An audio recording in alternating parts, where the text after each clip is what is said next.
প্ৰিয় দৰ্শক, আজি মই তিতাকেৰেলা পুৰ এটা ৰেচিপি লৈ আহিছোঁ।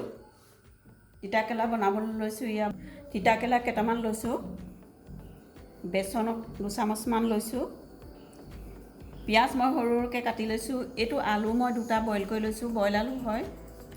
তাতে ৰচুন আদা আৰু জলকীয়া এটা মই পিচি লৈছোঁ, ৰং জলকীয়া অকণমান লৈছোঁ, এয়া মই জিৰাৰ পাউডাৰ অকণমান লৈছোঁ, এয়া হালধি নিমখটো দিবই লাগিব প্ৰয়োজন অনুসাৰে, এয়া পাউডাৰ অকণমান লৈছোঁ, এয়া বেচন লৈছোঁ। প্ৰথমতে মই তিতাকেৰেলাকেইটা কাঁইটকেইটা গুচাই লৈ তাৰ মাজৰ গুটিবিলাক গুচাব লাগিব, কাৰণ গুটি বুঢ়া হ'লে খাই ভাল নালাগে। যদি কোমলীয়া হয় মই ৰাখি দিম। প্ৰথমতে এই কাঁইটকেইটা গুচাই ল'ব আপোনালোকে। তাৰপাছতে মাজতে এইদৰে উলিয়াই আপুনি তাৰ গুটিবিলাক উলিয়াই দিব লাগিব।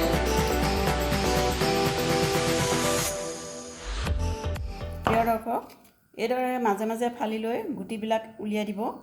এইটো মই যেনেকৈ গুচালোঁ, এইকেইটাও মই তেনেদৰে গুচাই ল'ম। এয়া মই গুচালোঁ, এয়া গোটেইকেইটা মই গুচাই ল'লোঁ।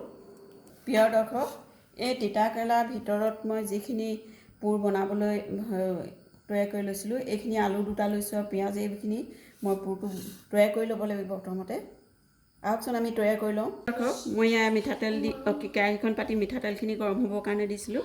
ইয়াত গৰম হৈ গ'ল। ইয়াৰ পাঁচফোৰণ গুটি কেইটামান পেলাই দিছোঁ, মই দিছোঁ তেলতে। এতিয়া মই এয়া পিঁয়াজখিনি দি দিব লাগিব। পিঁয়াজখিনি দি দিছোঁ।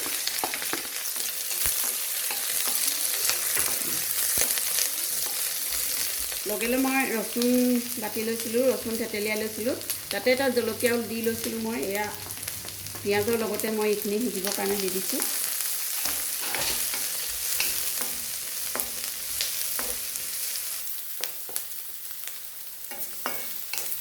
পিঁয়াজখিনি ৰঙচুৱা পৰালৈকে মই অকণমান সময় ভাজিব লাগিব। পিঁয়াজখিনি অকণমান ৰঙচুৱা হোৱাৰ কাৰণে মই এয়া হালধি অকণমান দি দিছোঁ, চাট মছলা অকণমান লৈছিলোঁ, এয়া চাট মছলা মই দি দিছোঁ, জলকীয়া অকণমান দিছোঁ, ৰং জলকীয়া।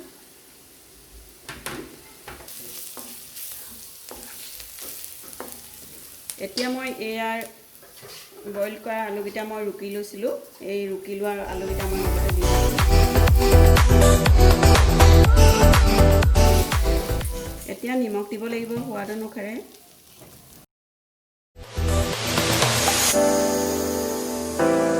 বেচন লৈছিলোঁ, বেচন মই 2 টেবুল চামুচেৰে, চাহ খোৱা চামুচেৰে 2 চামুচ মই দি দিছোঁ। বেছি দিব নালাগে, কাৰণ আলু দিয়া আছে, গতিকে বেচনটো কম দিলেও হ'ব। এইখিনি দি পেলাই ধুনীয়াকৈ মিক্স কৰি দিব লাগিব, তাৰে ধুনীয়াকৈ লৰাই দিব লাগিব যাতে তলত লাগি নধৰে। আৰু গেছটো অকণমান ল' ফ্লেম কৰি আপোনালোকে এইদৰে লৰাই থাকিব। এতিয়া মই এইখিনি গেছটো অফ কৰি পেলাই নমাই ল'ব লাগিব। নমাই ৰাখিছোঁ। এতিয়া নতুন কেৰাহীখন পাতি মই তেল দি দিছোঁ এই তিতাকেৰেলাখিনি ভাজিবৰ কাৰণে।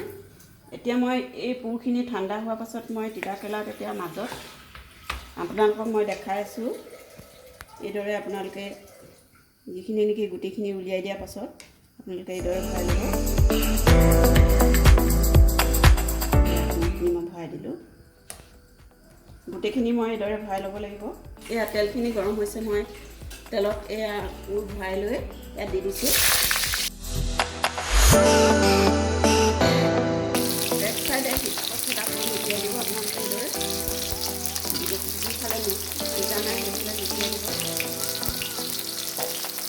কাৰণ তিতাকেৰেলাটো মোটা হয়, সেইকাৰণে লুটিয়াব লাগিব।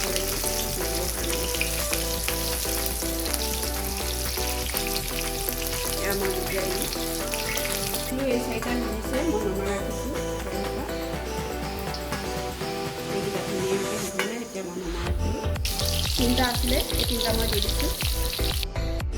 প্ৰিয় দৰ্শক, এয়া দেখিছে নহয়, এইদৰে তিতাকেৰেলা পুৰ বনাবলৈ হ'লে আটাইকেইটা এইদৰে ফ্ৰাই কৰি ল'ব লাগিব। মই এয়া ফ্ৰাই কৰি লৈছোঁ, আপোনালোকেও এইদৰে ফ্ৰাই কৰি ল'ব, তেতিয়া খায়ো ভাল লাগে। বহুত ধুনীয়া এটা সোৱাদ হয় তিতাকেৰেলা। তিতাটো কমি যায়।